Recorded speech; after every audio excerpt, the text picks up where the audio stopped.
Maraming salamat po sa pagtangkilik ng ating video. Hinihikayat ko po kayong mag-like and subscribe para ma-update kayo sa susunod na nakabanata. Tara at umpisahan na natin. Isang katulong pagkabukas pa lang niya ng pinto. Gulat na gulat siya nang makita niya si Mila. Anong ginagawa ng isang magandang batang babae dito? Sinong hinahanap mo? Tanong ng katulong. Nakauwi na ba si Gerald? Hinahanap ko siya, sagot ni Mila habang nakangiti. Sinong nandyan, Hope? Sinabi ng isang walang pasensya na boses mula sa loob ng bilya. Nandito sila para hanapin si Gerald, miss, sagot ng katulong. Ha? Naglakad si Xavier papunta sa pintuan. Nabigla siya nang makita niya si Mila. Ganoon din ang naramdaman ni Mila nang makita niya si Xavier. Mila! Xavier! Pareho nilang isinigaw ang pangalan ng bawat isa nang magkakasabay. Kilalang kilala ni Mila si Xavier. Kung tutuusin, si Xavier ang dating boyfriend ni Gerald. Imposibleng hindi malaman ni Xavier kung sino rin si Mila. Sa katunayan, kilala niya si Mila at ito ang eksaktong dahilan kung bakit sigurado siya na chismis lang at hindi totoo ang pagpapakasal ni Gerald kay Gia. Kung sa bagay, may girlfriend na si Gerald at iyon si Mila. Pitang ina. Malinaw rin kay Xavier kung gaano kamahal ni Gerald si Mila. Kahit papaano ay iyon ang inakala niya hanggang sa puntong ito. Pero naisip niya na kung itutuloy ni Gerald ang kasal, nangangahulugan lamang iyon na nakipaghiwalay na siya kay Mila. Kung sa bagay, alam niya na hindi si Gerald ang uri ng taong nakikipagtalik sa ibang babae. Sobrang seryoso si Gerald pagdating sa kanyang mga relasyon. Kung hindi siya seryoso pagdating dito, hindi na niya maiisip na magpakasal kay Gia.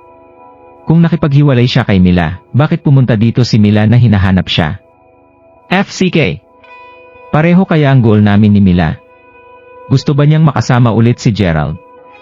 Hindi ba nangangahulugan niyon na magkakaroon ako ng isa pang kaaway na mas malakas kaysa kay Gia? Kung tutuusin, napakaganda ni Mila. Ano pa ang tactics na meron ako maliban sa paggamit ko ng dating relasyon ko kay Gerald laban sa kanya? Mukhang wala akong laban sa kanilang dalawa. Hindi pwedeng mangyari ito. Kailangan ko siyang paalisin dito. Nagsimulang magplano si Xavier laban kay Mila sa oras na yon. Bakit ka nandito? Tanong ni Mila habang nakakunot. Bakit? Hindi ba ako pwedeng pumunta dito?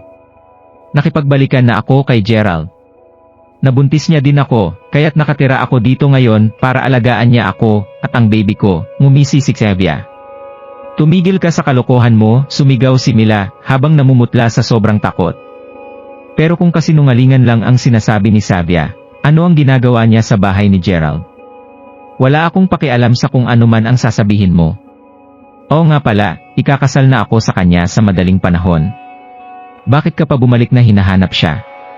Tumigil ka na ngayon, ano man ang intensyon mo, sagot ni Xavier habang ginagalaw ang kanyang mga mata. Anong nangyari, Mila? Sino siya? Galit na tinanong ni Molly. Siya ang dating girlfriend ni Gerald, sabi ni Mila habang naluluha. Pitang ina. Jigo pala yan. Sa puntong iyon, nagiging malinaw na ang sitwasyon para sa grupo ng mga babae. Tara na, Mila. Huwag mong ipakita ang luha mo sa harap ng mga ganyang tao, sabi ni Molly habang nakatingin kay Xavier. Nagsisinungaling pala sa'yo si Gerald noon pa man. Ikakasal na pala siya habang patuloy pa rin siyang nakikipag-usap sa'yo. Totoo na wala talagang mga mabuting lalaki sa mundo, sabi ni Molly. Huminga ng malalim si Mila bago niya sinabi, tatawagan ko si Gerald ngayon. Gusto kong sabihin niya sa akin ng personal kung ano ang nangyayari. Matapos sabihin yon, kinuha niya ang susi sa Mountain Top Villa bago niya ito tinapon kay Xavier. Nabigla si Xavier dahil dito. FCK. Bakit mukhang hindi nakipaghiwalay sa kanya si Gerald? Mukhang malalim pa rin ang pagmamahalan nila sa isa't isa. Ano nga ba ang nangyayari? Jigo ba talaga si Gerald? Sinubukan ni Mila na tawagan si Gerald habang iniisip iyon ni Xavier. Gayunpaman, hindi sumagot si Gerald sa mga tawag niya. Bakit hindi niya sinasagot ang mga tawag ko? Lagi niyang sinasagot agad ang mga tawag ko, nag-aalalang sinabi ni Mila. Mukhang totoo ang sinabi ni Xavier. Si Gerald ay nakikipag-sex kay Xavier habang wala siya. Natawa na lang Ismila sa isip niya. Bigla na lang nagkaroon si Xavier ng masamang ideya. Paalis na sana si Mila nang bigla siyang sumigaw, "Mila, teka! Ano pa ba ang kailangan mo?" Malamig siyang sinigawan ni Molly. Kinagat ni Xavier ang ibabang labi niya bago tumulo ang kanyang luha. "Mila, kahit na hindi tayo nag-uusap dati pero alam ko na isa kang mabuting babae. Sinabi ko sa'yo ang lahat ng iyon kanina dahil hindi ko kayang sabihin sa'yo ang totoo. Masyado kang madidismaya." HMPH. Nagpapaka-ipokrito lang siya habang pinapakita ang mga luha ng isang buhaya. "Huwag mo siyang pansinin," sagot ni Molly. "Mila, totoo na nakatira ako sa Mountain Top Villa at binigyan ako ni Gerald ng isang marangyang buhay. Alam mo ba kung gaano siya kasama sa'yo? Ayaw na niya akong makasama dahil naka-move on na siya. Kahit na nasa tiyan ko na ang anak niya, hindi niya ako pinapayagan na umuwi dahil lang sa dati kong boyfriend. Mila, meron pa akong isang malaking sikreto na sasabihin sa'yo," dagdag ni Xavier. "Ano yun?" tanong ni Mila. Pagkatapos ay hininaan ni Xavier ang kanyang boses bago niya sinabi, "Si Gerald ay si M.R. Crawford pala ng Mayberry. Sobrang yaman nawa. Sinabi niya lang sa akin ito pagkatapos akong mabuntis ako sa kanyang anak, kaya't hindi ako sigurado kung alam mo ang tungkol dito." Tinignan ng sandali ni Mila si Xavier bago siya tumango. Nagsisimula na siyang maniwala sa kanya. Kung sa bagay, sinabi sa kanya ni Gerald noong una pa lang na hindi dapat malaman ng mga tao ang kanyang pagkatao. Gayunpaman, mukhang alam din pala ni Xavier ang tungkol dito. Dagdag pa dito, nakatira rin siya sa Mountain Top Villa. Ang katotohanan iyon ang nagbigay diin sa issue na kinakaharap nila. Dahil pumunta ka dito, malamang alam mo na rin ang tungkol sa totoong pagkatao ni Gerald. Sasabihin ko na agad sa'yo. Ang mga lalaki at nagiging wild at masama ang mga lalaki sa sandaling sila ay yumaman. Noong nabuntis ako, naisip ko na sa wakas ay babalik na ako sa kanya. Nako, imposible pala yon. Ang rason kung bakit imposible ito ay dahil may iba pa siyang babae, sabi ni Xavier nang umiyak siya ng malakas. May babae siya, sagot ni Mila habang nanghihina ang boses niya. Tama yan. Susuko ako kung seryoso na si Gerald sa iisang babae. Pero kahit pa ganoon, sinabi niya sa akin na gusto niya akong magpatuloy na makasama siya. Nagsinungaling siya sa mukha ko, habang kasama pa niya ang ibang babae. Oo nga pala, ngayon nga pala ang engagement niya. Hindi ko na siya sinubukang pigilan sa takot na baka bugbugin niya ako, sabi ni Xavier sa pagitan ng kanyang mga iyak. Naramdaman ni Mila na ngayon lang siya nakatanggap ng matinding dagok sa kanyang. Saan gaganapin ang engagement? Pupuntahan ko siya agad, malamig na sinabi ni Mila. Nasa? Sinabi ni Xavier kay Mila ang venue kung saan gaganapin ang engagement ni Gerald. Naisip niya noong una na pupunta siya doon para gumawa ng gulo. Gayunpaman, pinag-isipan niya ito ng saglit at napagtanto niya na makakamit lamang niya ang kabaligtaran ng inaasahan niyang resulta kung pupunta siya doon para gumawa ng gulo. Iyon ang dahilan kung bakit siya sumuko sa ideya na ito at natulog na lang siya. Hindi niya inasahan na si Mila ay pupunta na lang bigla sa villa. Ang galing ng tiyempo. Mila, dapat mong ipangako sa akin na hindi mo dapat ipaalam sa kanya na sinabi ko sa iyo ang mga bagay na ito. Kung sakaling malaman niya ito, bubugbugin niya ako hanggang sa mamatay ako. Naintindihan ko. Matapos niyang sabihin yon, mabilis na umalis si Mila at ang kanyang mga kaibigan papunta venue. Hindi makapaniwala si Mila habang papunta sila doon. Noon ay binigay niya ang buong tiwala niya kay Gerald. Naisip niya na hindi magbabago ang ugali ni Gerald sa paglipas ng panahon. Hindi mag-iiba ang tingin niya kay Gerald dahil lang sa sinabi ni Xavier. Ito ang dahilan kung bakit gusto niyang pumunta doon para makita muna ang mga pangyayari. Kailangan niyang malaman kung talagang nagsasabi ng totoo si Xavier. HMPH. Nakakatawa. Mahal na mahal mo siya hanggang sa umabot ang puntong pinag-uusapan mo siya ng hindi bababa sa 8 beses sa isang araw. Sa huli, wala pala siyang pakialam sa'yo. Ngumisi si Wanda. Pwede bang tumigil ka ng kahit sandali lang, Wanda? Nahihirapan na si Mila, sabi ni Molly. Matapos ang isang maikling biyahe, ang kotse ay huminto sa harap ng pasukan ng hotel. Mila, ito siguro ang lugar na tinutukoy niya. Samantala, si Gerald ay nagpapakita ng isang palabas kasama si Gia. Mukhang nagsinungaling si Gia sa kanyang mga magulang. Alam ito ni Gerald, kaya lalo siyang nahirapan na mapanatili ang kanyang composure. Sa makatuwid, sinusubukan niyang makahanap ng dahilan para makaalis sa lugar na yon. Nakita ito ni Gia, kaya mahigpit niyang hinawakan ang braso ni Gerald bago niya sinabi, Pa, aalis muna kami. Kakayanin ko ito, kaya manatili muna kayo dito. Matapos sabihin yon, silang dalawa ay sabay na lumabas ng hall. Nagsalita agad si Gerald nang makita na niya ang entrance ng hotel. Oras na para ibalik mo sa akin ang cellphone ko. Kanina, palading tiningnan ni Gerald ang kanyang cellphone, habang nakikipag-chat sa ibang tao. Para mapanatili ang imahe ng intimacy sa pagitan nila ni Gia, pansamantalang kinumpiska ang kanyang cellphone ng ibang membro ng pamilyang Quarrington. Sinabi pa nila na hindi siya dapat naglalaro ng kanyang cellphone, para higit siyang makapag-focus sa pakikipag-usap ng maayos sa kanila. Nanahimik lang si Gerald tungkol dito noong panahong iyon. Pagkatapos nito, nagpatuloy sila sa pakikipag-usap ng medyo matagal pa, at kumain pa sila hanggang sa mabilis itong humantong sa kasalukuyang sitwasyon. Bakit ganyan mo ako kausapin? Sagot ni Gia habang inilalagay ang cellphone sa kamay ni Gerald, habang ang isa pa niyang braso ay nananatiling nakakandado sa braso ni Gerald. Bakit mo pinatay ang cellphone ko? Kaawa-awang sinabi ni Gerald, habang sinusubukang bawiin ang kanyang braso. Gayunpaman, tumanggi si Gia na pakawalan siya. Makikita sa kanyang kaakit-akit na mukha ang kanyang katigasan ng ulo, at pag-aatubili na humiwalay kay Gerald. Kung tutuusin, sumang-ayon si Gia na ititigil na niya ang kanyang hindi siguradong relasyon kay Gerald pagkatapos ng kaganapan na ito.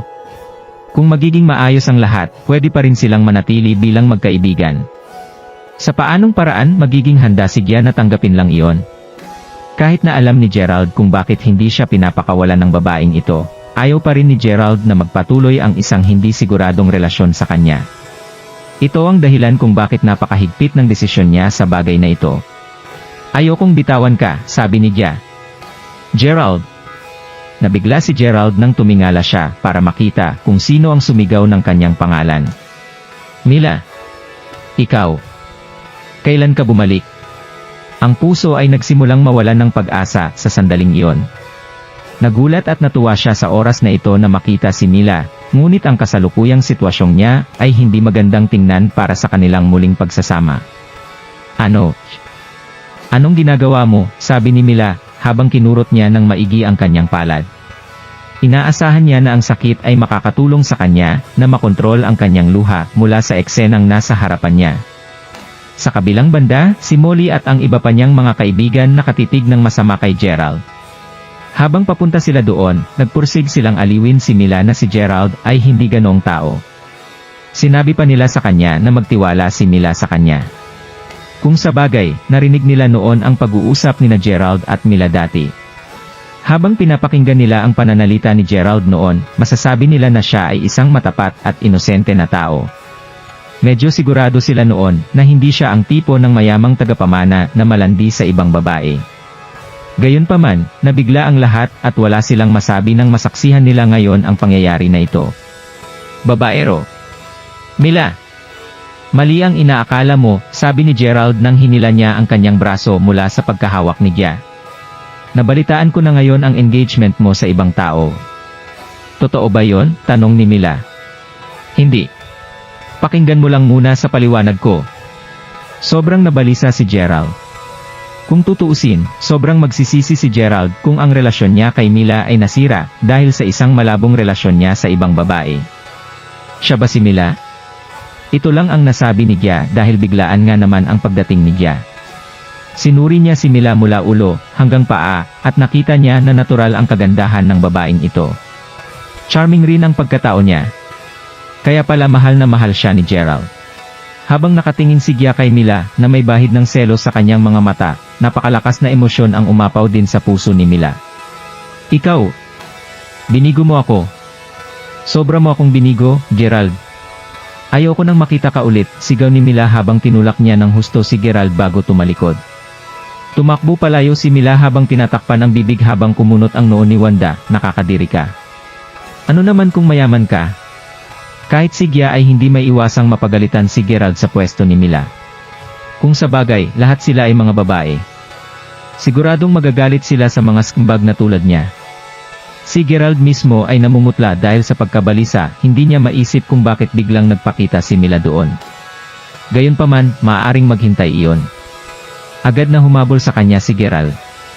Nakaharap din si Gia ng isang atake ng komplikadong emosyon. Dahil hindi niya maproseso ang lahat ng sabay-sabay, simpleng binago niya ang lahat ng kanyang nararamdaman sa galit. Dahil wala na si Gerald, simpleng lumingon siya at pumasok ulit sa hotel. Ilang sandali pa nang mag-ipon si Mila at ang kanyang mga kaibigan sa kwarto ni Mila. Nang makita si Gerald na nakatayo sa labas, inilabas ni Molly ng kaunti ang mga kortina bago sinabi, "Mila, mangyaring huwag ka nang umiyak." Ang lalaking iyon ay mayroon pa ring uri ng budhi. Sumugod siya rito at tumayo siya ngayon sa labas ng iyong bahay. Sabihin mo lang na umalis na siya. Ayoko nang makita ulit ang mukha niya. Daing ni Mila habang nakayakap sa magkabila niyang tuhod habang umiiyak sa kama. Nagtinginan lang ang mga kaibigan niya. Habang lahat sila ay nagalit, sabay-sabay nilang iniisip kung gaano kaawa si Mila. Si Mila, pagkatapos ng lahat, ay iniisip si Gerald sa buong panahong ito. Nais pa nga niyang makilala siya ng una sa lahat sa pagbabalik sa Mayberry. Gayunpaman, sa huli, kailangan niyang masaksihan ang isang napakasamang eksena sa kanyang sariling mga mata. Humph! Bababa ako at hihingi ng malinaw na paliwanag sa kanya, sabi ni Molly, bahagyang nababalisa ang boses nito pababa ng hagdan. Ikaw ba yan skimbag, Gerald? Malamig na tanong ni Molly, ang mga kamay ay nasa baywang. Ako ay... Ayos lang ba si Mila? Lahat ng iyong nakita ay hindi pagkakaunawaan lamang, sabi ni Gerald ng diretso sa punto. Hindi pagkakaunawaan. Lahat tayo ay malinaw na nakakita nito. Ang babaeng iyon ay malapit na nakakulong sa iyo sa hotel kanina. Paano ang alinman sa mga iyon ay hindi pagkakaunawaan? Sasabihin mo ba sa akin ngayon na ang iyong buong pakikipag-ugnayan sa kanya ay peke? Bago iyon, kasamahan mo ba si Mila na taga Hong Kong? At oo, lahat ay fake. Maaari mo bang sabihin yon kay Mila? Wala akong sasabihin sa kanya. Sino ang nakakaalam kung nagsasabi ka ng totoo? Huwag mo ring subukan ang anumang nakakatawa, nakita ko na ang maraming mga trick na ginamit ng Simbags bago. Anuman, ikaw ay isang labis na sakim na tao. Mayroon ka ng kasintahan ngunit naghahangad ka pa rin ng ibang mga batang babae.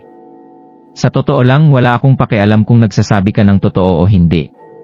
Hindi ako sigurado kung alam mo ito, ngunit alam mo kung gaano kahusay ang pakikitungo sa iyo ni Mila Gerald.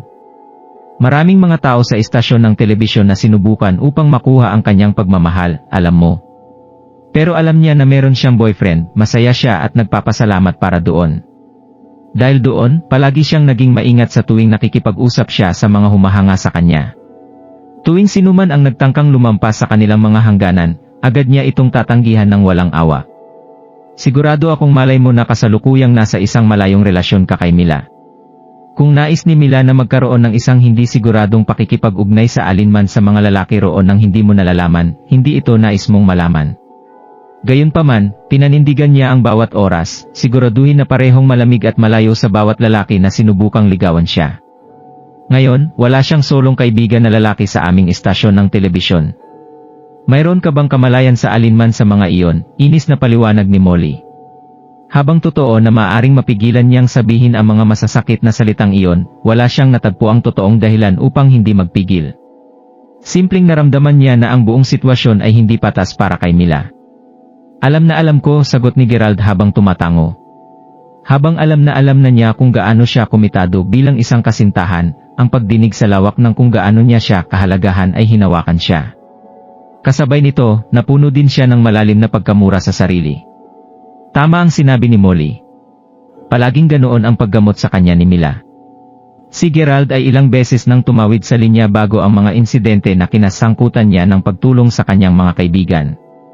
Gayunpaman, kapag umulan, bumuhos ito, at ang bawat isa sa mga pangyayaring iyon ay laging napunta sa sobrang layo niya.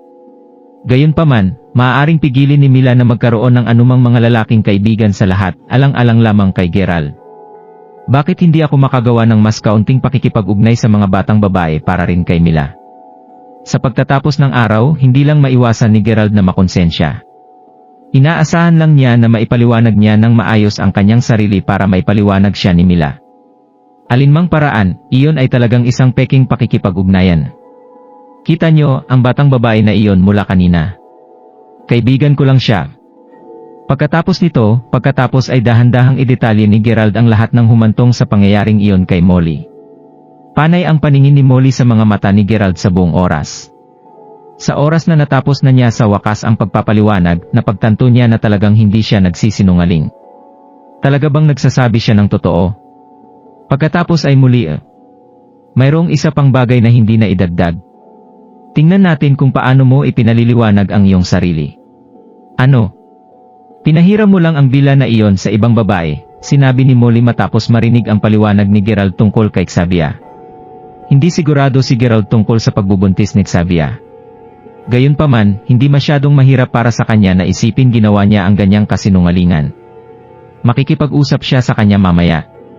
Sa ngayon, gusto lang ni Gerald na maintindihan siya ni Mila. Sige, napapansin ko naman hindi ka nagsisinungaling. Susubukan kong payuhan si Mila tungkol dito. Mas mabuti na huwag mo kaming pakainin ng anumang kasinungalingan. Alam mo ba kung gaano kamuhian ni Mila na sinungaling? Sa kabila ng pagkakaroon lamang ng isang maikling pag-uusap sa kanya, alam ni Molly na si Gerald ay hindi ang uri ng walang ingat o malandi na mayamang buhok. Sa kabaligtaran, tila siya ay medyo magaling at magiliw na tao. Kung siya ay matapat na nagsasabi ng totoo, tiyak na handa si Molly na tulungan siya. Sa makatuwid, sa pagbalik ni Molly sa kwarto ni Mila, nanatili si Gerald sa ibaba. Ilang sandali lamang subalit, siya ay bumaba muli bago sinabi na may buntong hininga, humihingi ako ng tawad, ngunit hindi kita matulungan Gerald. Tumanggi lang si Mila na makinig sa akin. Hindi ka man niya nais na makita ka man. Natatakot akong nasaktan mo siya ng sobra sa oras na ito. Mabuti pang umalis ka sa ngayon. Pagkasabi niyon ay bumalik siya sa taas. Napabuntong hininga na lang si Gerald bilang tugon. Napuno siya ng lungkot. Noon pa man ay hinahangad na siyang bumalik si Mila. Ngayon na siya ay bumalik, nagkita sila sa panahon ng kakilakilabot na tiempo. Sa sandaling iyon, nagsimulang magring ang telepono ni Gerald. Ito ay isang tawag mula kay Queta. Anong nangyayari, Queta? Tanong ni Gerald nang maramdaman niya ang isang banayad ng ngiti na namumuo sa kanyang mukha. Kung sa bagay, lagi niya itong tratuhin tulad ng kanyang nakababatang kapatid na babae. Mark Crawford, hindi ako Queta. Ako si Lisa, ang kanyang kasamahan. Nagkita na tayo dati. Sinabi ng batang babae sa kabilang dulo ng linya. Gayunpaman, may isang bagay tungkol sa kanyang tono na nagpapahiwatig na may isang bagay na kagyat na up. Naaalala kita. Ano ang nangyayari? Tanong agad ni Gerald. Si Queta ito. May nangyari sa kanya at nasa ospital na siya ngayon, paliwanag ni Lisa, ang kanyang boses na mas nababalisa kaysa dati. Ano? Gulat na gulat si Gerald nang marinig ito. Sandali siyang nakatingin sa hagdan. Noong una, inisip niyang sumigaw para malaman ni Mila na alis siya para sa isang mahalagang bagay. Gayunpaman, kinatakutan niya na mas maiinis lang siya nito kung marinig niya ang pagsigaw nito. Kung sa bagay, malalim pa rin ang sama ng loob niya sa kanya ngayon. Sa huli, napagpasyahan niya na mas makabubuting mag-check-in muna sa Queta muna. Ano nga ba ang eksaktong nangyari? Sabihin mo sa akin ng malinaw, sabi ni Gerald habang nagsisimulang umalis sa bahay ni Mila. Aba, maayos na siya ngayon. Nagsimula ang lahat ng biglang sinabi ni Queta na may sakit siya habang ginagawa namin ang aming mga klase sa hapon. Sa una ay nakakuha ako ng mainit na tubig para sa kanya, sa pag-iisip na mayroon lamang siyang regular na lagnat. Hindi inaasahan, siya nahimatay hindi masyadong mahaba pagkatapos. Nasa hospital ako ngayon kasama siya at nagkamalay na siya. Gayunpaman, napakahina pa rin niya. Bakit nangyari ang insidente sa una? Nag-aalalang tanong ni Gerald habang nagbabiyahe ng taksi. Matapos malaman ang higit pang mga detalye, pagkatapos ay sumugod siya sa ospital na naroon sina Lisa at Queta. Ano ang sinabi ng simbag na iyon? Tanong ng ibang mga batang babae nang bumalik si Molly sa itaas. Hindi siya masyadong nagsabi, ngunit mukhang maghihintay siya roon hanggang sa handa si Mila na makilala siya. Duda ako. Ang loyal ba talaga niya? Pangutya ni Wanda habang iginuhit muli ang mga kortina upang tumingin sa labas. Ang una niyang nakita ay si Gerald na sumakay sa isang taxi bago umalis kaagad. Humph! Sinabi ko na sayo. Maikling panahon pa lang ay nag-hailed na siya ng taxi at umalis. Tingnan mo lang yan, Mila. Sabi ni Wanda habang nakaturo sa alis na taxi. Sumilip si Mila sa labas ng bintana at nang mapagtanto niyang totoo ang sinabi ni Wanda, labis siyang nag-alala na nagsimula na siyang kumamot sa kanyang mga bedsheet. Oo, galit na galit ako. At oo, ako ang nagsabi na ayokong makinig sa iyong paliwanag. Ngunit paano ito maaaring totoo? Kahit na hindi mo nais na ipaliwanag ang iyong sarili, maaari kang maghintay lamang sa ibaba ng kaunting panahon. Iyon ay pinatunayan sa akin na nararamdaman mo pa rin para sa akin. Pero ngayon umalis ka na. Ano ngayon? Si Mila ay napuno ng matinding sakit sa sandaling iyon. Habang nangyayari ito, dumating sa ospital si Gerald. Ang mukha ni Queta ay kasing puti ng isang papel nang makita siya ni Gerald sa ward. Siya ay mukhang sobrang hina. Sa kabutihang palad, nagkamalay na siya tulad ng sinabi ni Lisa. Kumusta ang pakiramdam mo? Tanong ni Gerald habang naglalakad papunta sa kama niya. Hindi rin ako masyadong sigurado. Sa oras na iyon, nang walang anumang babala, parang naramdaman na lahat ng dugo ay nawasak mula sa aking katawan. Naging madilim ang aking paningin at ang susunod kong nalalaman, nahimatay na ako, sabi ni Queta sa isang malambing na boses. At ano ang sinabi ng doktor? Pareho tayong balisa. Habang ang ilang mga doktor ay tinalakay ang kanyang kalagayan, hindi pa rin nila napansin ang sanhi ng kanyang karamdaman. Sa ngayon, wala sa kanila ang naglakas loob na ipagpatuloy ang pagpapagamot sa kanya, sabi ni Lisa. Narinig iyon, ang mga mata ni Queta ay nagsimulang dumilat ng bahagya. Pagkatapos ng lahat, kahit siya ay medyo kinilabutan. Hindi alintana kung gaano siya malakas, ang pagharap sa gayong sitwasyon ay magiging mahirap sa kanya. I see. Sabi ni Gerald habang tumango ito. Pagkatapos ay tumingin siya kay Queta, nalulungkot para sa kanya. Pagkalabas ng ward, kaagad niyang kinuntak ang duo ng Drake and Tyson. Inatasan silang magpadala ng propesyonal na pangkat ng medikal mula sa base. Ang duo ay hindi nag-aksaya ng oras matapos matanggap ang kanilang order at hindi nagtagal, dumating ang propesyonal na pangkat ng medikal sa pinangyarihan. Dahil ang lahat mula sa grupo ay medyo sikat, natitiyak na ibibigay ng ospital ang kanilang buong kooperasyon sa kanila. Matapos ang 1-2 oras na sesyon ng pag-check-up, ang pangkat ng medisina ay lumapit kay Gerald, na mukhang masama. Mark Crawford, nakalulungkot sa amin na sabihin na hindi namin nakasalamuha ang mga sintomas tulad ng kasalukuyang nararanasan ni Miss Smith bago ito. Kahit na ginamit namin ang parehong paraan ng gamot sa kanluranin at sino upang subukan upang masuri ang karamdaman ni Miss Smith, nabigo pa rin kaming gumawa ng anumang pag-unlad, sinabi ng ilang miyembro ng pangkat ng medikal habang umiling sila. Ano? Kahit na nakarating ka sa isang patay, sagot ni Gerald, pakiramdam ng labis na nabigo. Paumanhin, Ginoo. Maaari ko bang imungkahi na tawagan ang pangkat ng gamot mula sa iyong pamilya? Ang mga ito ay may mas mataas na kasanayan sa medisina kaysa sa atin. Nagdagdag ng isang bihasang at medyo matandang naghahanap ng gamot na intsik sa isang nakakahiyang boses. Tila siya ang pinuno nila. Sige, nakuha ko na. Maaari kang umalis ngayon, sabi ni Gerald habang tumango ito ng bahagya. Habang hindi pa niya nakumpirma ang totoong relasyon nila ni Queta, tinatrato pa rin siya ni Gerald tulad ng kanyang nakababatang kapatid na babae. Kahit na sa wakas ay hindi siya nakarelasyon sa kanya, isasaalang-alang pa rin siya ni Gerald bilang isang matalik na kaibigan. Ngayong nagkaproblema siya, paano na lang umupo si Gerald at wala siyang ginawa? Mangyaring alagaan mo muna si Queta, Lisa. I'll try to think of something, sabi ni Gerald. Pupunta ako, Mark Crawford. Bumalik sa kanyang hotel si Gerald.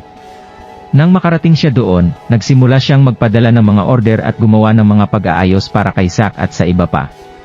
Si Zack ay inilagay sa singil ng pagtingin sa sikat na doktor ng pamilya. Tinawagan din niya ang kanyang ama upang ipaalam ang tungkol sa insidente. Gayunpaman, sa akmang aalis na ulit si Gerald, agad siyang sinalubong sa paningin ng isang taong naglupasay sa labas mismo ng silid ng hotel. Hawak pa ng matanda ang isang sako na tila naglalaman ng kumot at kanyang bagahe. Siyempre, ang pinag-uusapan ay walang iba kundi si Finlay na matanda. Apo ko, ano ang pinag-uusapan mo ngayon? Hindi mo ba sinabi na uwi ka na ngayon, sabi ni Finlay habang nakangiti siya ng masaya nang makita niya si Gerald. Pagkatapos ay tumayo siya habang nakahawak pa rin sa kanyang sako. Saglit na iniskan si Finlay mula ulo hanggang paa, napansin ni Gerald na ninakaw pa ng matandang lalaki ang kumot na pagmamay-ari ng hotel. Finlay, ayokong mabigo, ngunit wala talaga akong oras upang pauwiin ka ngayon. Mayroon akong masyadong maraming bagay sa aking kamay sa kasalukuyan. Paano ito? If you really want to go home now, I'll just order someone to drive you back to the Salford province muna, sabi ni Gerald na medyo naiinip. Si Gerald ay kasalukuyang mayroong marami sa kanyang plato, at malinaw na nararamdaman niya ang napakalawak na presyon. Alam niya na kung may mangyari kay Queta, pakiramdam niya ay labis na hindi mapakali kapag talagang hinanap niya ang babaeng iyon. Tumanggi ako. Sinabi mo sa akin na papawiin mo ako ng personal, sabi ni Finlay habang umiling. Mabuti, ngunit maghihintay ka pa ng ilang araw pagkatapos. May nangyari sa aking matalik na kaibigan kaya't hindi ko pa kayang umalis, sagot ni Gerald. Kagaya ng pag-alis ni Gerald, mahigpit na hinawakan ni Finlay ang balikat ni Gerald mula sa asul. Something's not right.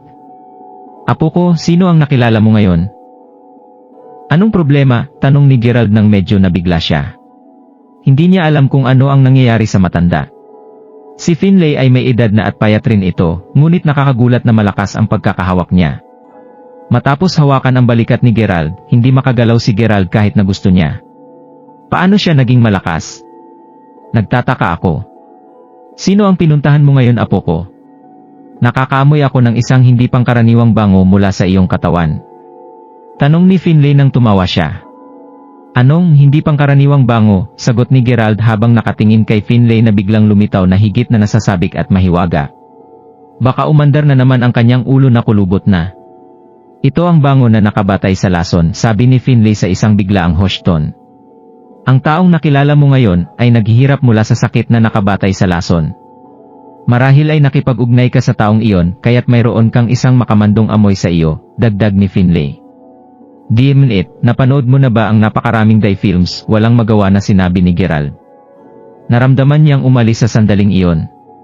Gayunpaman, matapos itong pag-isipan, naramdaman ni Gerald na ang kakaibang pagbabawas ni Finlay ay hindi ganap na hindi karapat-dapat. Habang ang mga doktor noon ay nabigo upang matukoy ang sanhi ng kanyang karamdaman, ang teorya ni Finlay ay sa katunayan ay tumutugma sa ilan sa kanyang mga sintomas. Alam ni Gerald ang tungkol dito dahil narinig niya ang tungkol sa mga lason na nakabatay sa lason bago ang nakaraan. Mahalaga, gumana ito katulad ng ilang mga virus at bakterya, ang lason lamang ang pinalabas mula sa isang parasito na ginawang tahanan nito sa katawan ng tao. Ang kanyang mga pagpipilian ay tumatakbo, mababa at Finlay tunog medyo tiwala sa kanyang sarili.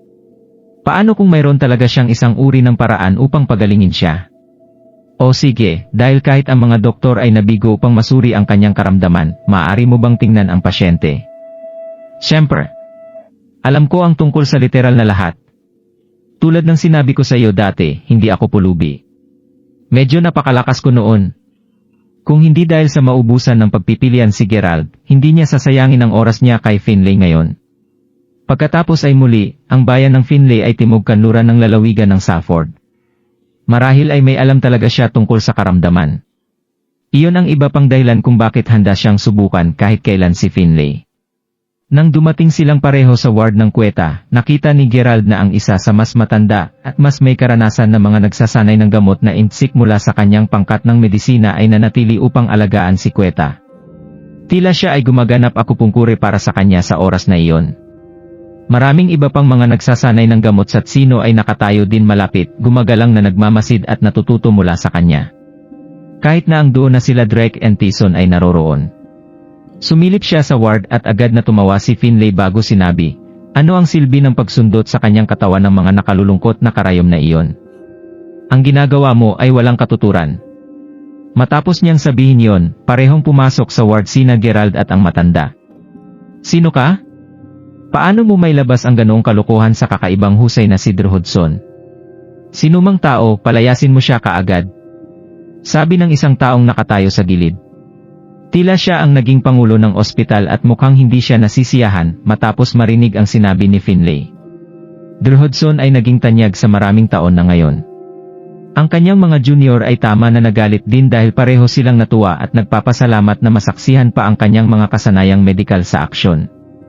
Paano nila hahayaan ang ilang matandang lalaki na kondenahin siya? Drew Hudson mismo ay nakasimangot ng bahagya sa komento ni Finlay. Gayunpaman, dahil si Mer Crawford ang siyang nagdala sa kanya, mapipigilan lamang ng doktor ang kanyang galit. Batay sa sinabi mo, ipinapalagay ko na may alam ka ring isa o dalawa tungkol sa gamot, tama ba ako? Sinabi ni Drew Hudson habang humihilik. Gayunpaman, para sa isang matandang lalaki, umaakma ka pa rin. Malayo ako sa imprudent. Tumabi ka na? Sinabi ni Finlay habang itinutulak niya sa gilid si Drew Hudson.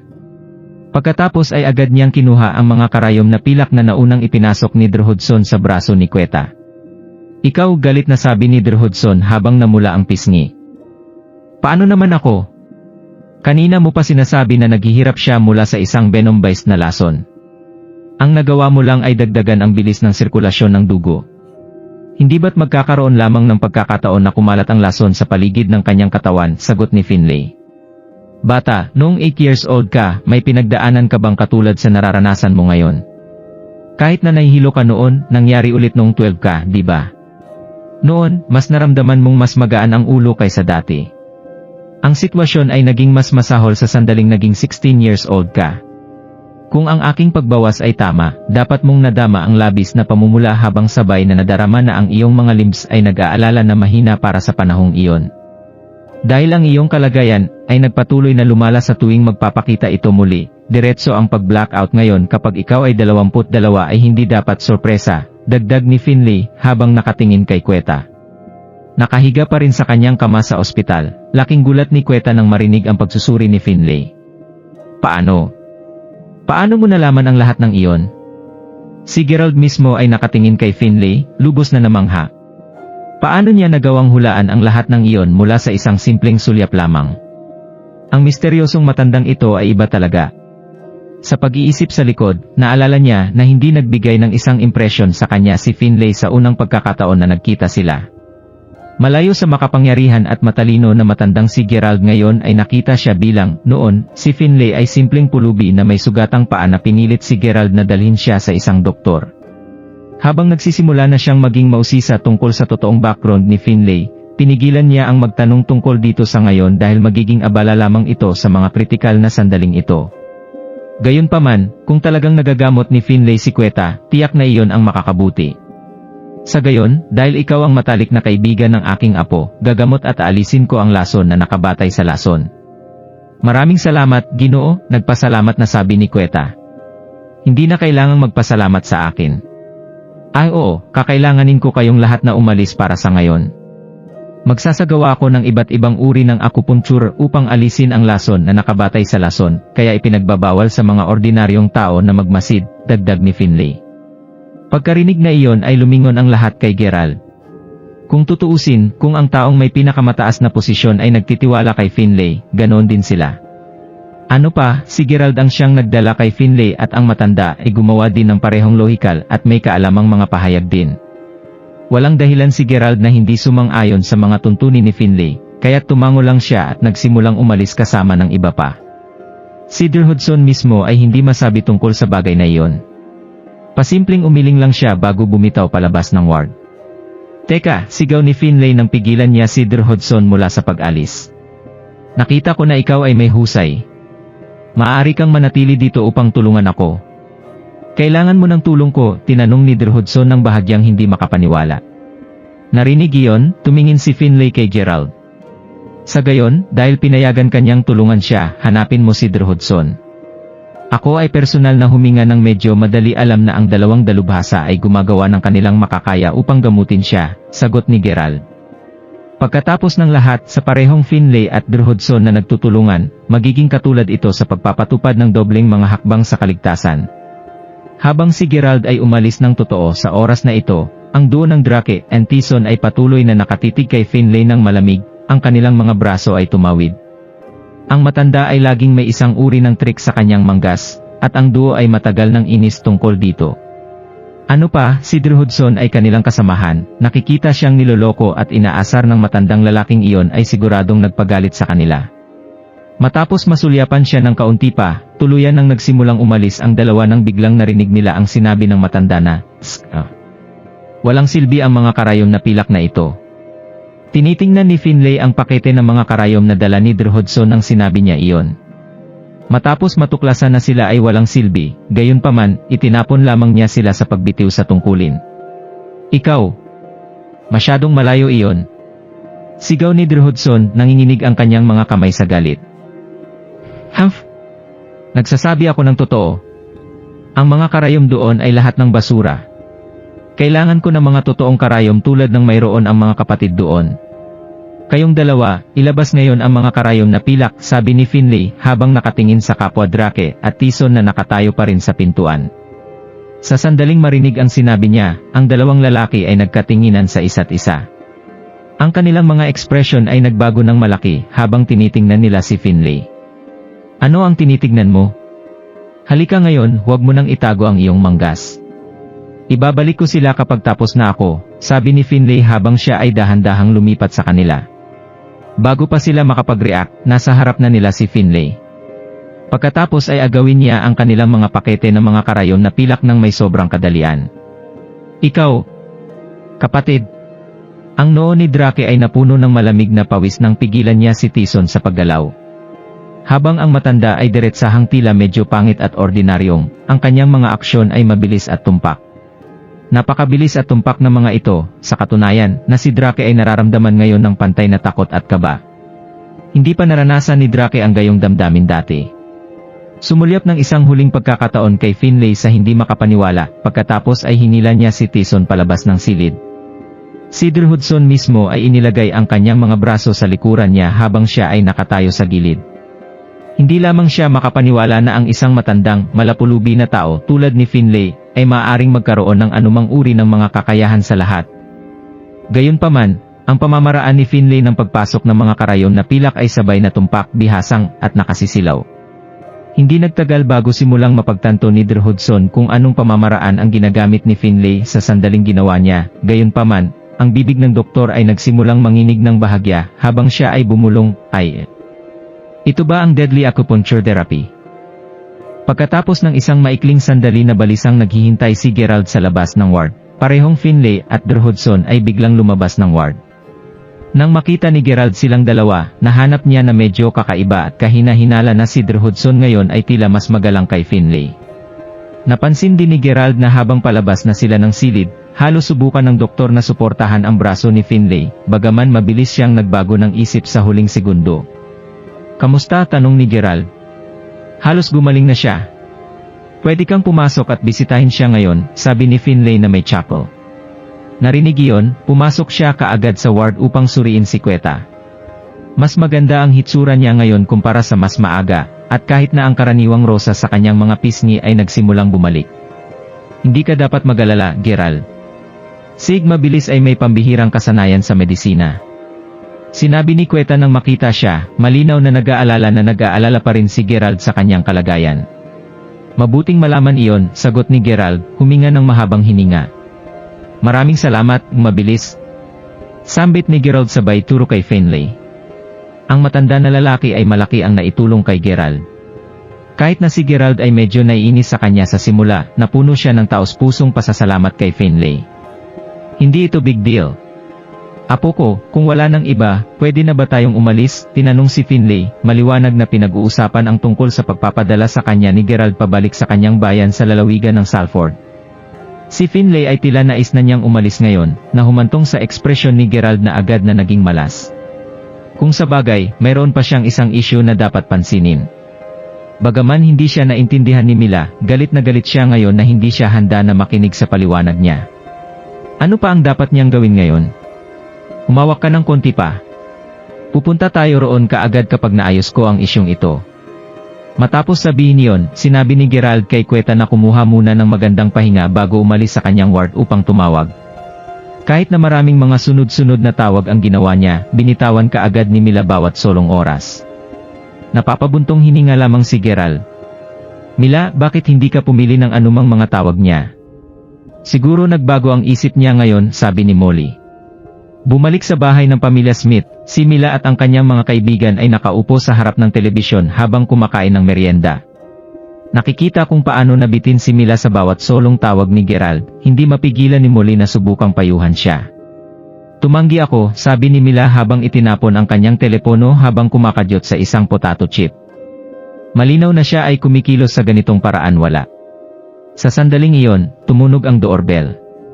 Agad na naupo si Mila nang marinig niya ang pamilyar na singsing. Ang kanyang mga magulang ay wala sa bahay, kaya ang nasa pintuan ay si Gerald lamang, tama. Bagaman tiyak na galit si Mila, hindi niya nais na makilala si Gerald. Sa halip na sa kanya, gayunpaman, si Molly ang nagbukas ng pinto. Manalo ka. Kaya alam mo pa rin yan. Ha? Bakit ikaw?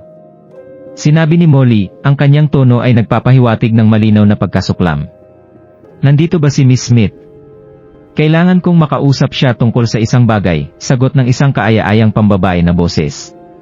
Ang babaeng nasa pintuan ay walang iba kundi si Gia. Bakit ka nagpunta dito? Tiyak na walang magandang impresyon si Mila kay Gia. Sa totoo lang, nagalit siya sa kanya.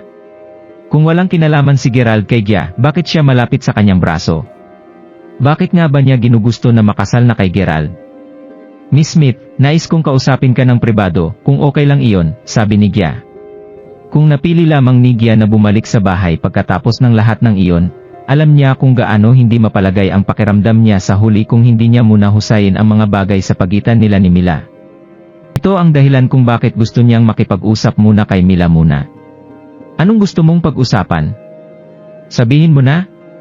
Sabi ni Mila nang pareho silang nakarating sa isang park. Magiging prangka ko sa'yo. Mas magiging mabuti para sa akin kung nakipaghiwalay ka kay Gerald. Hindi ko itatago ang katotohanan na mahal ko siya at sinubukan kong makuha ang pagmamahal niya sa maraming okasyon, sabi ni Gia. Pasimpleng tumingin sa gilid si Mia nang walang sinabi.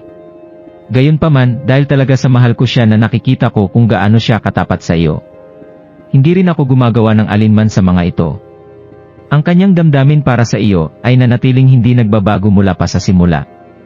Hindi mahalaga kung gaano ko sinubukan upang makuha ang kanyang pagmamahal, simpleng binaliwala niya ang bawat isa sa aking mga pagsulong. Ito ay ang aking 2 sentimo lamang, ngunit kung magkakahiwalay kayo dahil lamang sa ilang hindi pagkakaunawaan tungkol sa aming relasyon, tiyak na makakaranas siya ng matinding kalungkutan. Siya talaga ay isang mabait na tao na may gusto sa pagtulong sa mga tao, alam mo. Kahit na ang pakikipag-ugnayan ay siya lamang ang tumutulong sa akin. Wala siyang nagawa para malika, paliwanag ni Gia habang nakatingin kay Mila. Pagkatapos nito, mas detalyadong sinabi ni Gia tungkol sa kung ano ang ginagawa nila ni Gerald sa buong pagkawala ni Mila. Ito ay matapat na lampas sa inaasahan ni Mila. Naisiping napakaraming mga bagay ang nangyari kay Gerald sa loob ng panahong iyon. Gayunpaman, si Mila ay matapat na bahagyang naninibugho at naiinis sa katotohanang tinulungan ni Gerald si Gia ng maraming beses. Pagkatapos isipin ito ng kaunti pa, subalit, napagtanto niya na wala talagang ginawang mali si Gerald. Medyo nakuha ko na ang ibig mong sabihin ngayon. Ibig mong sabihin na mas marami kang naranasan kay Gerald kumpara sa mayroon ako, tanong ni Mila. Hindi ko sinasadya na ipahiwatig iyon. Gayunpaman, dahil nasabi mo ito ng ganoon, bakit hindi mo ito tingnan sa ganitong paraan? Sa tagal mong nakasama si Gerald, ano nga ba ang nagawa mo para sa kanya? Nasaan ka noong nakaharap si Gerald sa sarili niyang mga paghihirap? Hindi sinasadya ni Gia na masaktan sa kanyang mga salita. Sa totoo lang gusto lang niyang pag-usapan ito kay Mila. Ano ang nagawa ko para kay Gerald? Nasaan ako nang nakaharap si Gerald sa sarili niyang mga paghihirap? Ang 2 tanong ay nagpatahimik kay Mila. Sa simula pa lang, naramdaman na lang ni Mila na malayo pa ang lalakarin ng kanilang relasyon mula noong si Gerald ay medyo prangko pa rin at walang kabuluhan sa pag-ibig sa pag-ibig. Gayunpaman, hindi niya kailanman naisip kung paano siya mismo ay walang ginagawa para kay Gerald. Si Gerald naman ay patuloy na tumutulong at alaga ng mabuti sa kanya. Kahit isang beses hindi niya naibalik ang anumang bagay sa kanya. Ano pa, hindi pa siya nakakaintindi sa kanya, ayaw pakinggan ang kanyang paliwanag sa kabila ng pagbabalik na hindi na ipahayag sa oras na ito. Sa totoo lang marahil ay umalis na siya ng mas maaga dahil busy pa siya. Siya ay naging isang nakakaabala lamang sa kanya sa lahat ng oras na ito. Matapos magtagal ng chat, naghiwalay na sina Mila at Gia. Bumalik sa bahay, nagkulong si Mila sa kanyang silid tulugan sa buong hapon at ayaw makipag-chat sa kanyang mga kaibigan. Pakiramdam niya ay medyo nalulumbay sa kanyang bagong pagsasakatuparan. Ang kanyang mga aksyon ay nag-alala kay Molly at sa iba pa. Ano ang nangyayari kay Mila? Ano pa ang sinabi sa kanya ng babaeng iyon? Nag-chat sila ng buong oras. May nangyari siguro. Sumasang-ayon ako. Ganon na ang gusto ni Mila mula nang bumalik siya, sagot ni Molly habang kinakagat ang isang potato chip. Manalo ka. Sinasabi ko na tatanungin natin si Mila tungkol dito. Kung talagang may masamang sinabi sa kanya ang babaeng giyan na iyon, turuan natin siya ng isang aralin. Matapos marinig iyon, ang natitirang mga kaibigan ni Mila ay umakyat sa kwarto ni Mila. Mila, mangyaring buksan mo na ang pinto, sabi ni Molly sa nag-aalala na boses. Di nagtagal, binuksan ni Mila ang pinto ngunit nang makita siya ng iba, lahat sila ay parehas na nalilito. Nailagay na ni Mila ang lahat ng kanyang bagahe. Mila? Anong ginagawa mo? Hindi pa nga tayo nakakapunta dito sa buong araw, tanong ni Wanda. Alam ko. Ngunit miss ko na ang Hong Kong kaya bumalik tayo ngayon, sagot ni Mila. Ha? Ngayon na. Nagulat ang lahat sa kanyang mabilis na desisyon. Ngunit Mila, kumusta naman si Gerald? Hindi madali para sa iyo na bumalik, at alam namin kung gaano mo nais na makipagtagpo sa kanya. Alam ko. Alam kong alam na hindi gagawin ni Gerald ang alinman sa mga bagay na iyon. Gayunpaman, nananatili ako sa aking desisyon. Gusto ko talagang bumalik sa Hong Kong ngayon, sabi ni Mila, naluluha na ang mga mata. Kanina pa naghagis si Mila at umikot sa kanyang higaan ng medyo matagal, sa buong pag-iisip tungkol sa kanyang susunod na paglipat. Siguradong hindi na siya nagdamdam kay Gerald. Sa totoo lang, gusto lang niya na suyuin siya at pasayahin siya. Bagaman simple ang kanyang hiling, patuloy na umalingaw-ngaw sa kanyang ulo ang mga salita ni Gia. Ang sinabi sa kanya ni Gia ay hindi kailanman nangyari sa kanya bago ngayon. Alam niya ngayon na wala siyang magagawa para kay Gerald. Sa pag-iisip na iyon, alam niya na basta manatili siya rito, ipagpapatuloy lamang niya ang pagiging pabigat sa kanya. Iyon ang sandali nang magpasya siya na bumalik sa Hong Kong, magsusumikap siya at pagyamanin ang kanyang sarili upang maging mas malakas pa. Ang kanyang layunin sa pagtatapos ay isang araw na makapagbalanse sa kanilang relasyon. Nang makita kung gaano siya determinado, wala nang sinabi ang kanyang mga kaibigan at mabilis na nagsimulang magbalot muli ng kanilang mga bagahe para sa kanilang pagbabalik sa Hong Kong. Habang ginagawa nila ito, inilabas ni Molly ang kanyang telepono bago lihim na nagpadala ng isang text message kay Gerald. Halika sa paliparan, mabilis. Aalis na si Mila papuntang Hong Kong. Kinuha ni Gerald ng ilang lugaw para kay Kweta nang makatanggap siya ng isang text message mula sa isang hindi pamilyar na numero. Matapos basahin ang mga nilalaman nito, natigilan si Gerald. Si Mila ay babalik sa Hong Kong. Totoo nga. Wala pa akong oras upang ipaliwanag ang aking sarili sa kanya. Pagkatapos nito, nagsimula siyang magmaneho papuntang paliparan. Papunta na doon, binumba niya si Mila ng walang katapusang mga tawag. Gayunpaman, ni isang beses hindi siya pumili. Naku, nang siya ay dumating sa wakas, nasa tamang oras lamang siya upang makita ang isang eroplano na dahan-dahang bumababa. Sabik na sabik si Gerald sa sandaling iyon na handa siyang gumawa ng ilang mga kaayusan upang makakuha ng isang helikoptero upang maabutan siya. Gayunpaman, bago pa siya makagawa ng anumang pantal, nakatanggap siya ng isa pang text message. Ang isang ito ay direktang nagmula kay Mila. Gerald, babalik muna ako sa Hong Kong, wala kang dapat ipaliwanag sa akin patungkol sa nangyari ngayon. Naniniwala ako sa iyo. Upang sabihin sa iyo ang totoo, kumikilos ako ng walang kabuluhan kanina dahil sa aking pagkainggit. Sa totoo lang nais ko lang nasuyuin mo at pahayahin ako. Gayunpaman, ngayon ay may kamalayan ako na hindi ko kailanman na isaalang-alang ang iyong damdamin bago gawin ang lahat ng iyon. Sa ngayon, mangyaring huwag ka nang hanapin. Kailangan ko lang ng kaunting oras. Magpakailanman nagmamahal sa iyo, Mila. Matapos basahin ang mensahe, lalo pang nabalisa si Gerald ngayon. Nagpatuloy siya sa pagkamot sa likod ng kanyang ulo habang nagtataka siya, ano ang ibig sabihin nito? Bakit niya sasabihin nang wala sa asul ang mga ganitong bagay? Tinamaan ni Gerald ang manibela sa kanyang bahagyang pagkabigo.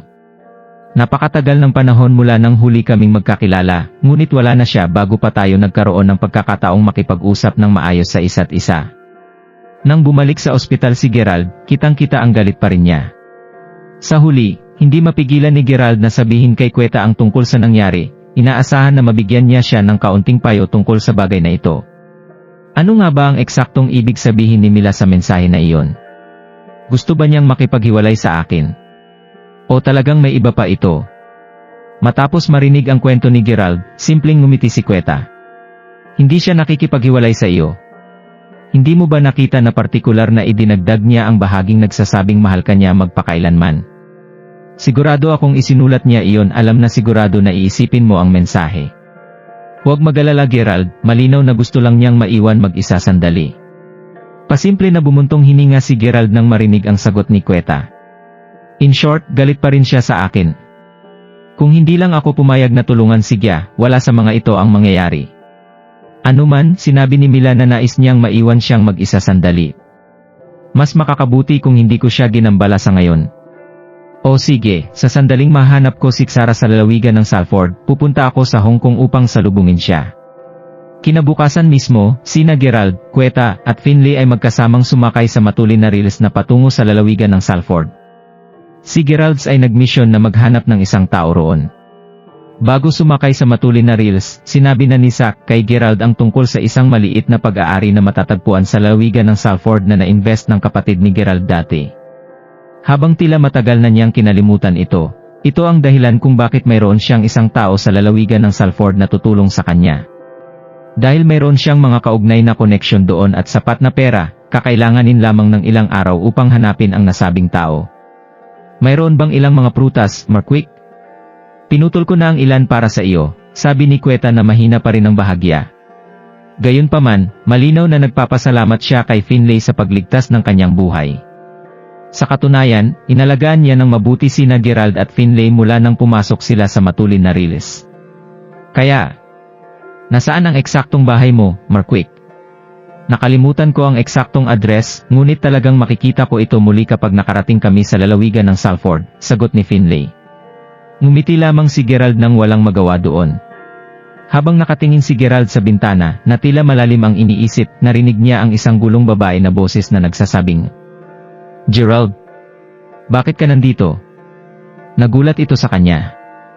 To think na mabangga niya ang isang kakilala dito ng lahat ng mga lugar. Paglingon niya upang tingnan kung sino ang tumawag sa kanya, nalaman niyang si Maya pala iyon.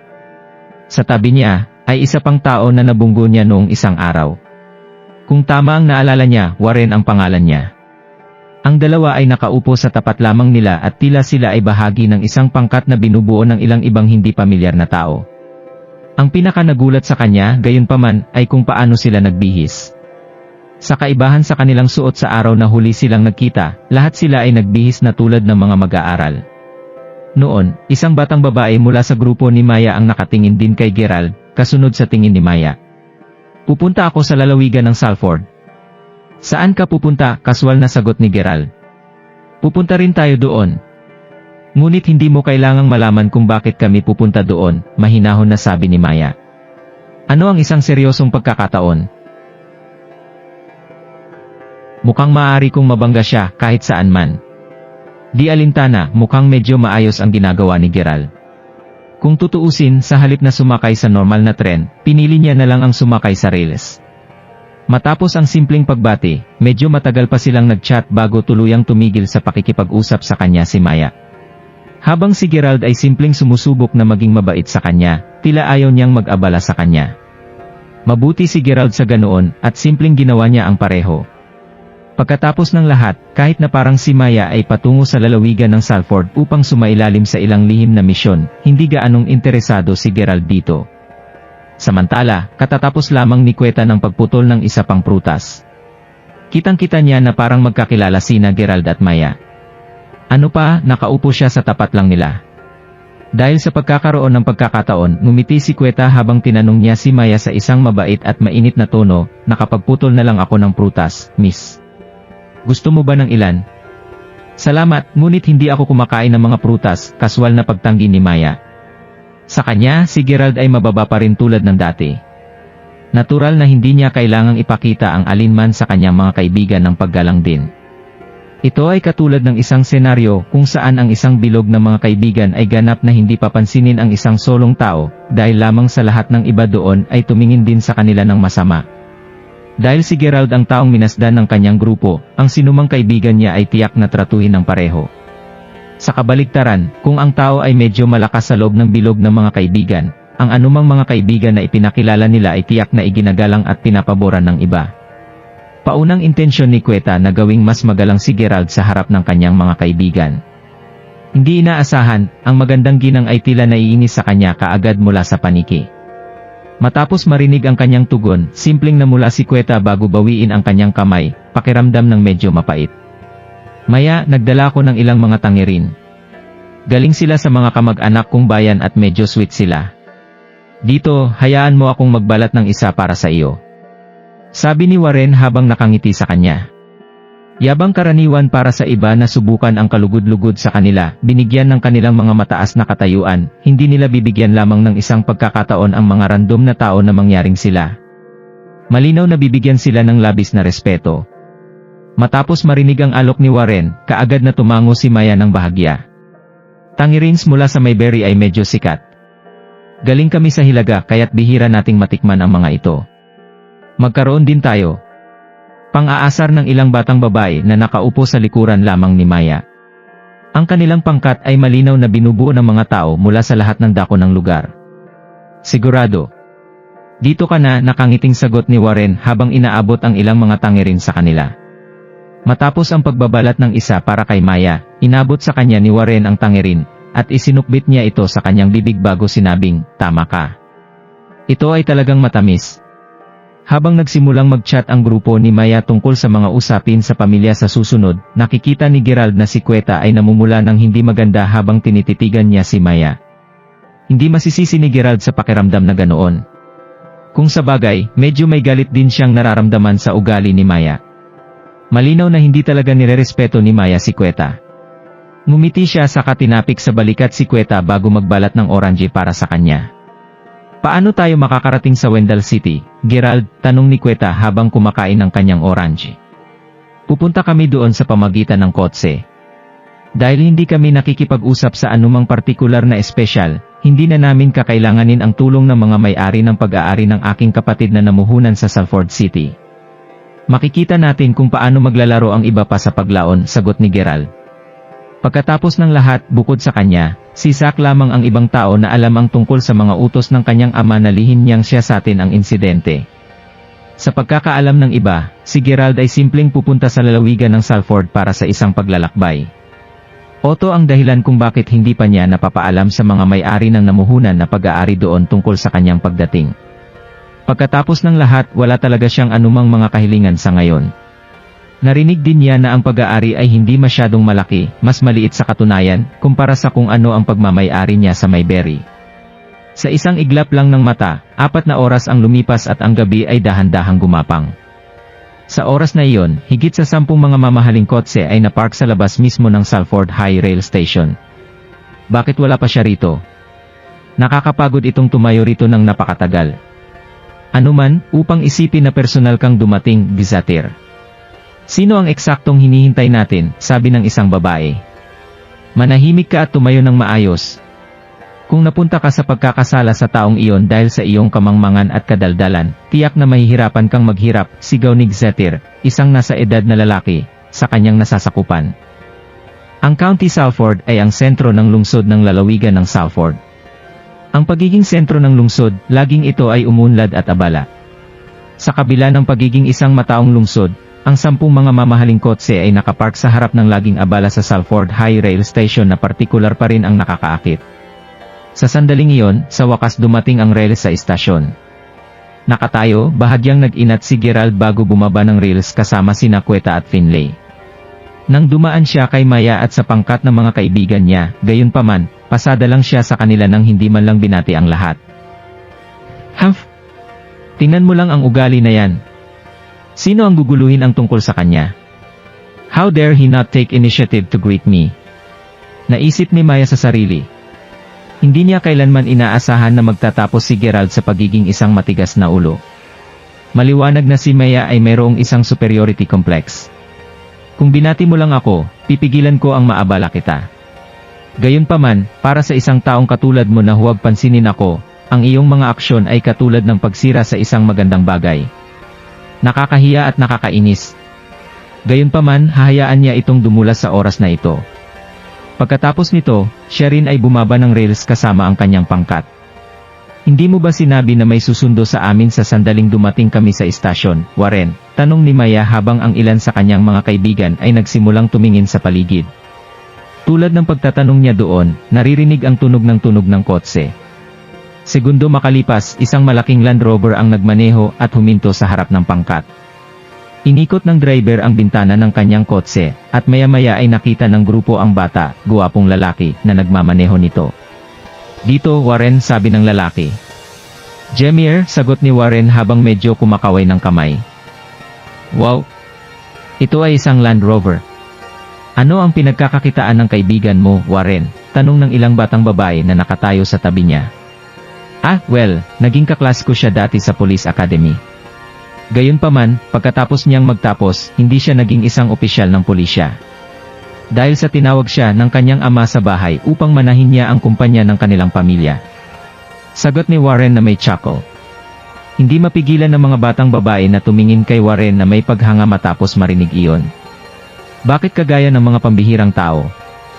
Lahat ng mga taong nakilala nila ay kahit papaano pantay bilang kapansin-pansin.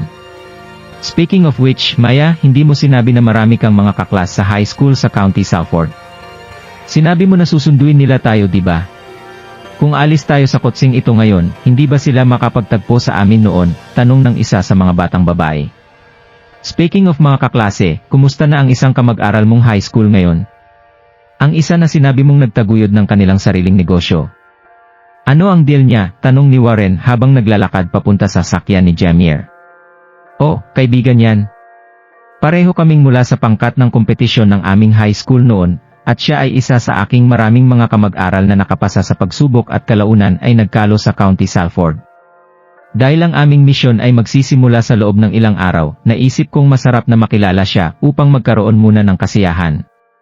Gayunman, sasabihin ko, Warren, wala ang kaibigan sa malapit na natitirang tulad ni Jamier, maasim na sabi ni Maya.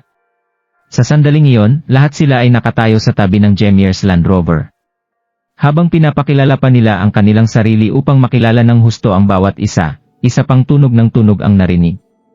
Sa oras na ito, isang serye ng bumulima ang nakaparada sa likod mismo ng kotse ni Jamier.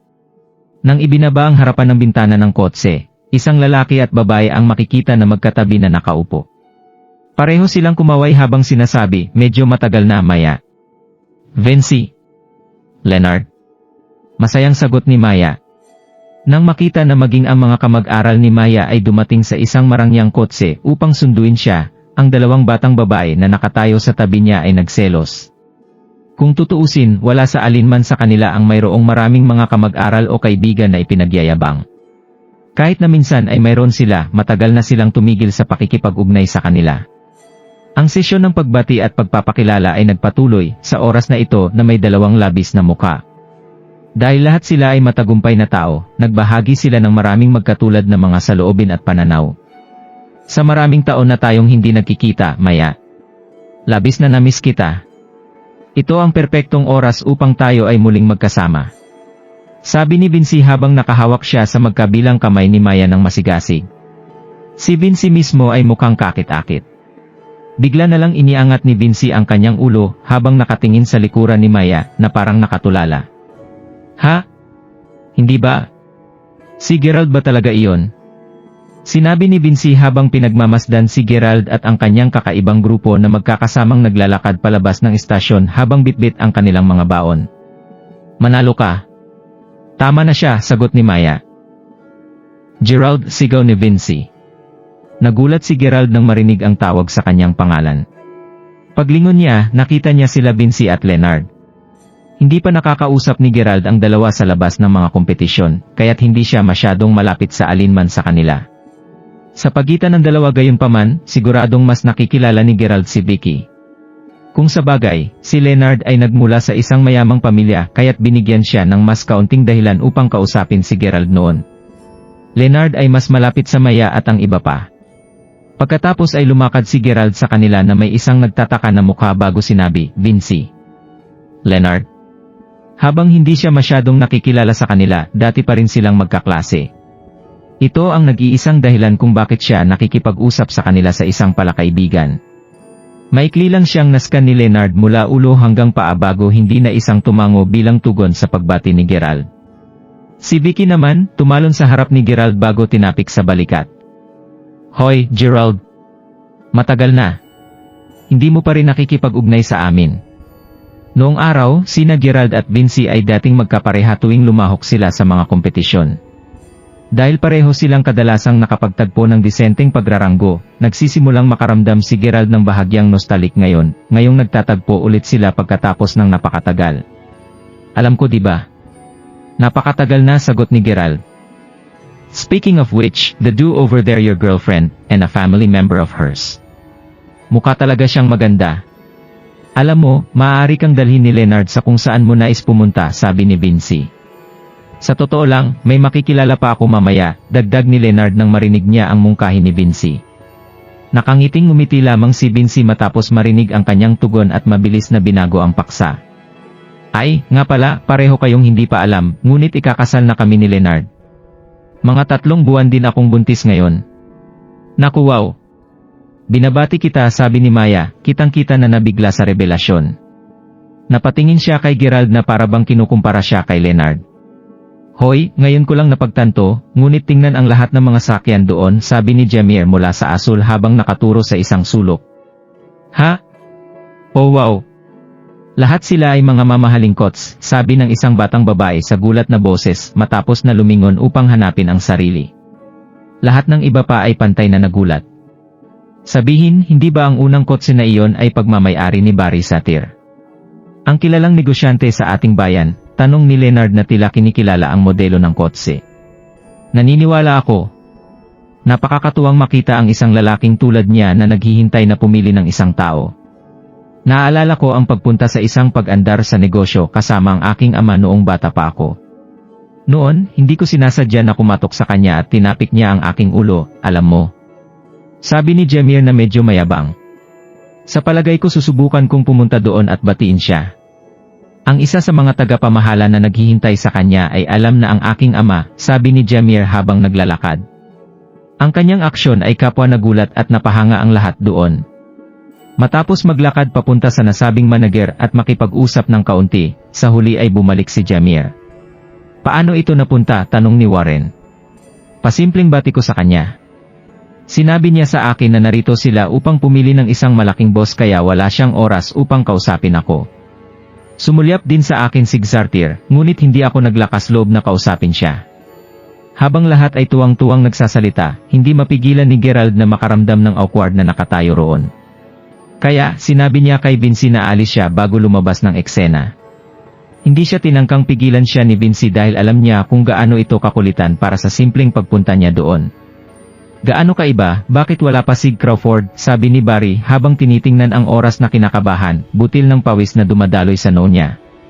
Hindi inayos ni Zack na kunin ni Barry si Gerald dahil partikular na sinabi niya sa kanya na huwag mag-ayos ng anumang bagay para sa kanya. Dahil doon, sinabi lamang ni Zack kay Barry na darating si Gerald ngayon at hintayin lamang niya ang kanyang tawag. Habang sinadya ni Zack ang bawat salitang sinabi niya, hindi lamang naglakas loob na humiwalay si Barry sa isang formal na pagtanggap na ipinaliwanag kung bakit naghihintay pa rin siya doon para dumating si Gerald. Gayunpaman, hindi pa rin makakarating si Gerald kahit na matagal na silang naghihintay. Samantala, si Gerald at ang kanyang sariling pangkat ay nakakita lamang ng isang hotel na matutuluyan ng gabi. Matapos manirahan sandali, nagsimulang tumunog ang telepono ni Gerald. Kung nagustuhan mo ang mga ganitong video, huwag mong kalimutan mag-like and subscribe. Panoorin mo na rin ang mga naunang kabanata para lalong maubos ang oras mo.